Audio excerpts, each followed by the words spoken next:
नमस्कार. Indian voice मध्ये स्वागत. महाराष्ट्रातल्या शेवटच्या टप्प्यातलं मतदान उद्या होत आहे. कोणतीही शंका कुशंका मनात न ठेवता मतदानाला बाहेर पडा, मतदान करा, इतरांनाही प्रेरित करा.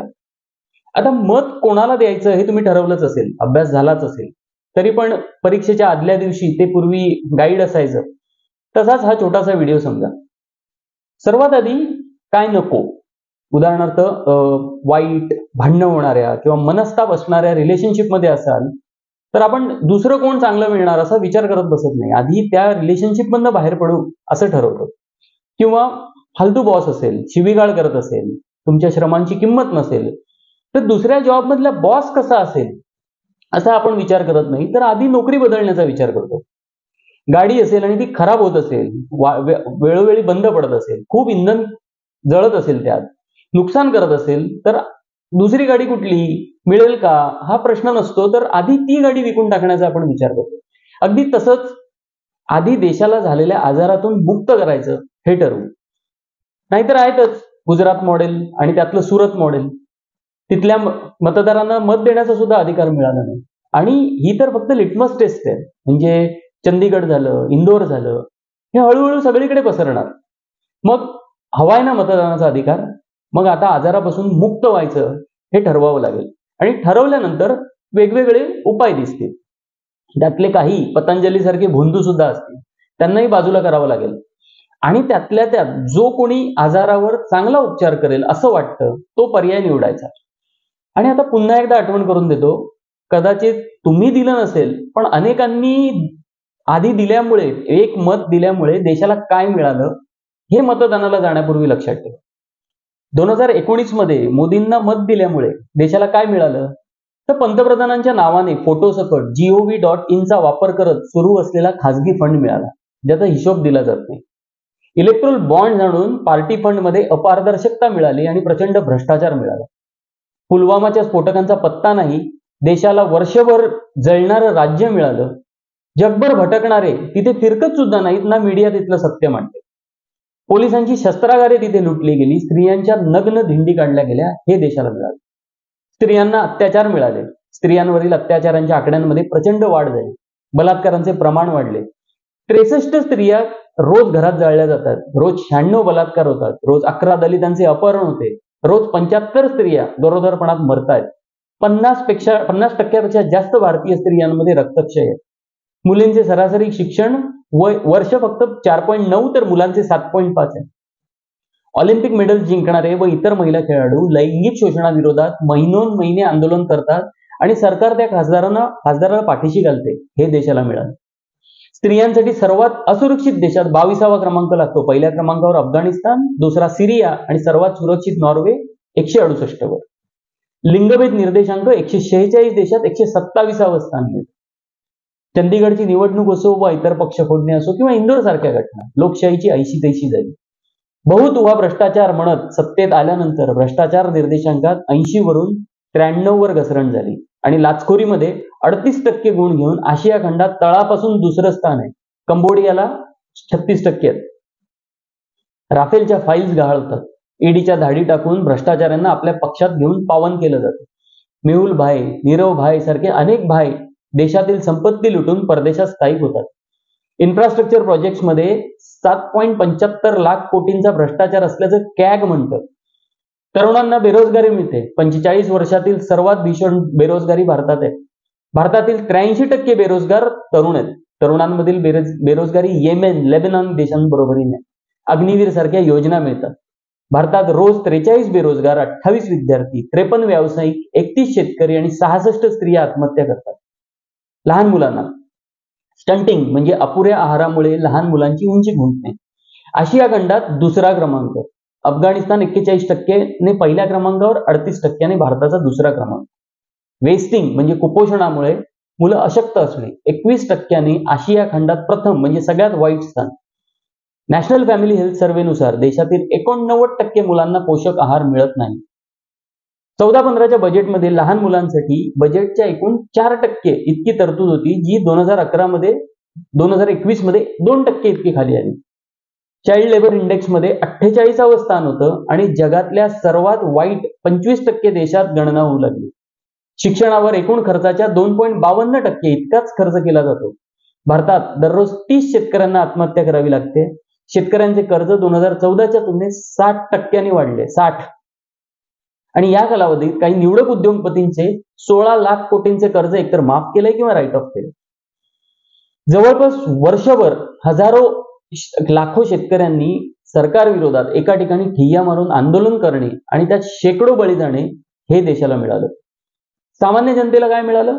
2014 मध्ये देशावर 67 वर्षात एकूण कर्ज 55 लाख कोटींचं होतं, ते वाढून 200 लाख कोटींपेक्षा वर गेलं. कर्जाचे व्याज भरण्यावर साधारण 21% जीडीपीच्या म्हणजे 10,80,000 कोटी इतका खर्च होतो. उत्पन्नातील असमानता वाढून जगातील सर्वात असमान देशांपैकी एक म्हणून रशियाच्या बरोबरीने गणना होऊ लागली. म्हणजे श्रीमंत अधिक श्रीमंत व गरीब अधिक गरीब झाले. दारिद्र्याची टक्केवारी 1947 मध्ये 70% होती, 1956 मध्ये 65%, 74 मध्ये 54%, 96 मध्ये 42% आणि 2004 मध्ये 37% होती. 2012 मध्ये ती 22% झाली. म्हणजे कमी कमी होत होती. युनायटेड नेशन्स कडून देशाचं कौतुक झालं, कारण देशाने जवळपास 23 कोटी लोकांना दारिद्र्य रेषेच्या बाहेर काढले. हे सगळं उलट झालं. दरडोई उत्पन्नामध्ये बांगलादेशने सुद्धा आपल्याला पिछाडलं. परदेशी गुंतवणूक 27% कमी झाली. गेल्या 10 वर्षातील सर्वात कमी ग्रोथ FDI मधली यावर्षी आहे. आरोग्य क्षेत्रातील महागाई आशिया खंडात सर्वात जास्त भारतात आहे. मागच्या 5 वर्षात ती दुप्पट झाली आहे. दरवर्षी आर्थिक परिस्थितीत किनाऱ्यावर असणारे 6 कोटी लोक दारिद्र्य रेषेखाली ढकलले जातात. 74% देशवासियांना सकस आहार परवडत नाही. 39% किमान पोषण देखील मिळत नाही आणि किमान 19 कोटी लोक रोज उपाशी झोपतात. 63% भारतीयांनी अत्यावश्यक नसलेले खर्च बंद केलेत आणि 74% लोकांना आर्थिक परिस्थितीमुळे भविष्याबद्दल काळजी वाटते. कुटुंबांची बचत गेल्या 50 वर्षात सर्वात कमी आहे. 2010 मध्ये जीडीपीच्या 25% इतकी भारतीयांची बचत होती. 2022-23 मध्ये ती 5.1% झाली आहे. कुटुंबाची बचत कमी होते आणि कर्ज वाढतंय. हे कर्ज जीवनावश्यक गरजांसाठी किंवा जुनी कर्जे फेडण्यासाठी घेतले जाते. देशाच्या आंतरराष्ट्रीय प्रतिमेला काय मिळालं? तर शेजारी राष्ट्र असलेले मालदीवने भारतीय सैन्याला देश सोडण्याचे निर्देश दिले. पाकिस्तानमधून अजूनही कुलदीप या भारतीय सैनिकाला परत आणलेले नाही. पाकिस्तानवर आगपाखड करत असताना पाकिस्तानने आमंत्रण न देता मात्र मोदी भेटीला गेले आणि वर पाकिस्तानने त्या भेटीचे बिल पाठवलं. चीन तर सरळ देशात घुसतोय. आपल्या देशातल्या गावांची नावं बदलली. चीनचं नाव मात्र त्यांच्या तोंडावर येत नाही. नेपाळने भारतीय भूभागावर आपला दावा केलाय. नेपाळी गुरखा सैनिकांची चीनी सैन्यात भरतीबाबत चर्चा सुरू आहे. अगदी भूतान सुद्धा भारताशिवाय स्वतः चीन सोबत द्विपक्षीय चर्चा करू लागले. कॅनडाने भारतावर उघडपणे गंभीर आरोप केले. अमेरिका इंग्लंडने कॅनडाची बाजू घेतली. न्यूझीलंडने भारतावर टीका केली. अमेरिका आणि इंग्लंडमधून भारताची ऑफिसेस बंद करण्यात आली आणि भारतीय गुप्तचर खात्याच्या अधिकाऱ्यांना परत पाठवलं. आफ्रिकेत चीनच्या जिनपिंगसाठी राष्ट्रपती स्वतः गेले, तर भारताच्या पंतप्रधानांच्या स्वागतासाठी एका ज्युनियर मंत्र्याला पाठवलं. भारत भेटीनंतर व्हिएतनाममध्ये जाऊन जो बायडन यांनी भारतातील प्रेस व द्वेष याच्यावर टीकात्मक वक्तव्य केले. युद्धात अडकलेल्या रशियाकडून भारत तेल विकत घेत असतानाही भारताकडून रशियाने आयात कमी केली आणि चीनी चलनामध्ये तेलाचे पेमेंट करायला सांगितले. युनायटेड वर्ल्ड रेसलिंग फाउंडेशनने भारतीय कुस्ती संघटनेला सस्पेंड केलं. भारतीय कुस्तीगीरांना आगामी वर्ल्ड चॅम्पियनशिपमध्ये भाग घेताना भारतीय झेंडा तिरंगा वापरता येणार नाही व भारतीय राष्ट्रगीताचे गायन होणार नाही. 2023-25 साठी असलेल्या युनेस्कोच्या एशिया पॅसिफिक ग्रुपसाठी व्हाईस चेअरमन पदाची निवडणूक झाली. 58 देशांच्या प्रतिनिधींनी पॅरिसमध्ये मतदान केले. त्यापैकी भारताला 18 मतं मिळाली आणि पाकिस्तानला 38 मतं मिळाली आणि पद मिळालं. पाकिस्तानने हरवलं भारताला. आणि देशाला काय मिळालं? तर कोविड सर्टिफिकेटवर फोटो असणारा, प्रेसला सामोरा न जाणारा जगातील एकमेव राष्ट्रप्रमुख. हे लक्षात ठेवून मतदान करा. तुम्ही जर वयस्क असाल तर तरुण पिढीचं भलं कोणत्या धोरणाने होईल याचा विचार करून मत देण्यासाठी पक्षाची निवड करा. तरुण पिढीला उत्तम शिक्षण, करिअरच्या चांगल्या संधी कोणत्या धोरणाने मिळतील याचा विचार जरूर करा.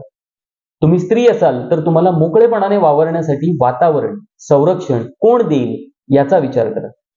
तुम्ही युवक असाल तर लक्षात घ्या की आर्थिक प्रगती साधण्यासाठी देशात शांतता असायला लागते. कलह, द्वेष, जात धर्मावरून एखाद्या समूहाला टार्गेट करण्याने आर्थिक प्रगतीला अनुकूल वातावरण राहत नाही. हा विचार करूनच मत द्या. तुम्ही किंवा तुमच्या घरात शेतकरी असतील तर अवकाळी पावसात नुकसान झाल्यावर मदत करणाऱ्यांना, तुम्हाला कर्जमाफी देणाऱ्यांना, तुमच्या उत्पादनांना भाव मिळण्याची हमी देणाऱ्यांना व तशी धोरणं आखणाऱ्यांना मत द्या, हे तर नक्कीच. लहान मुलांना मत द्यायचा अधिकार नाही. मुलं त्यांची मतं मांडूही शकत नाही. मग आपणच त्यांच्या वतीने विचार करायला हवं. मुलांचं पोषण, शिक्षण, संरक्षण यांना अनुकूल वातावरण असायला हवं. मत देताना हेही लक्षात ठेवा. सगळ्यांनी जात धर्म हे महत्वाचं की आरोग्य, शिक्षण, रोजगार याचा विचार करायला हवा. मटण, मच्छी, मंगळसूत्र हेच पुन्हा पुन्हा बोलणाऱ्यांना की हाताला काम, कामाला दाम याबद्दलची धोरणं मांडणाऱ्यांना हे ठरवा. आणि महत्वाचं म्हणजे देशासाठी मत द्या. हे इंडियन व्हॉइसचं आवाहन आहे. आपल्या सपोर्टची अपेक्षा आहेच. त्यामुळे सबस्क्राईब करा, शेअर करा, सपोर्ट करा. धन्यवाद. आणि जाता जाता मतदान नक्की करा.